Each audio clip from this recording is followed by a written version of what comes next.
সমস্যা হচ্ছে আমাদের কষ্টার্জিত টাকা ব্যাংকে রেখে আজকে আমরা রাস্তায় রাস্তায় পথে পথে ঘুরতেছি। 24-25-এর যে মুনাফা আমাদের, এটা আমাদের মূল আমানতের থেকে টাকাটা কেটে দিতে চাচ্ছে, সেটা আমরা মানতে চাচ্ছি না। যে মূল আমানত থেকে আমরা তো আগের টাকাটা খেয়ে ফেলছি 24-25-এ, এখন আমাদের এই 26-এ এসে আমাদের বলতেছে যে আমাদের মূল আমানতের থেকে এই টাকাটা কাটবে। টাকাটা কেটেও আমাদের টাকা স্কিম অনুসারে যে টাকা দিবে সেটাও আমাদের দিচ্ছে না।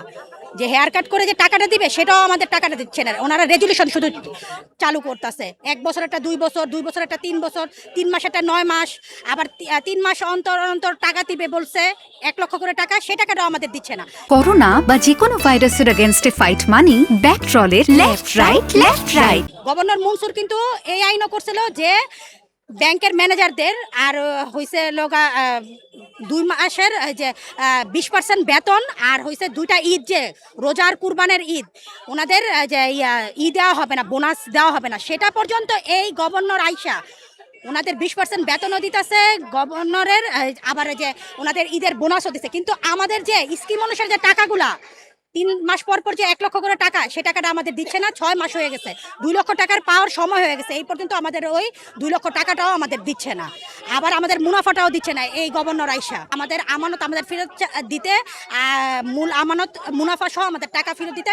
আর যে অর্থমন্ত্রী সংসদে বলছে যে আমাদের হেয়ার কাট থাকবে না। এই প্রজ্ঞাপনটা তো আমাদের ব্যাংকে গেলে তো আমাদের তো এটা আমাদের টাকাটা দিচ্ছে না। এই প্রজ্ঞাপনটা তো আমাদের ব্যাংকে দিতে হবে।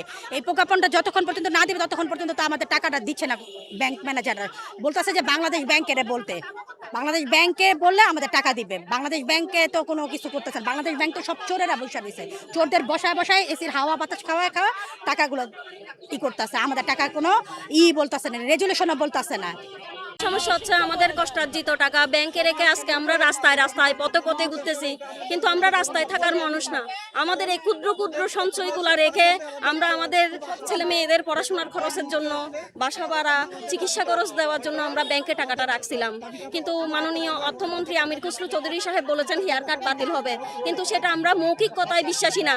সেটা আমরা চাই লিখিত আকারে প্রজ্ঞাপন হোক, এবং বাংলাদেশের প্রতিটা শাখায় এটা যেন লিখিত আকারে প্রজ্ঞাপন জারি করবে এবং ব্যাংকে স্বাভাবিক লেনদেন করবে। আমরা ব্যাংক রেজুলেশন স্কিম অনুযায়ী যে 2 লক্ষ টাকা পাওয়ার কথা সেটা পেয়েছি, কিন্তু 3 মাস পর যে 1 লক্ষ টাকা পাওয়ার কথা সেটা এখনো আমরা পাই নাই। সেটা 3 মাসের জায়গায় গিয়ে সেটা 6 মাস হেঁটে গেছে। আমরা চাই এই ব্যাংকগুলো ঘুরে দাঁড়াক। অর্থমন্ত্রী আমাদেরকে আশ্বাস দিয়েছেন ধৈর্য ধরেন, সময় লাগবে, কিন্তু এটা কতদিন, দিন তারিখ মাস সময় ক্ষণ আমাদের উনি কোনো কিছু উপস্থাপন করেন না। আমরা কতদিন ধৈর্য ধরবো? আমাদের আর এভাবে রাস্তায় থাকতে থাকতে আমাদের আর চলার শক্তি নাই।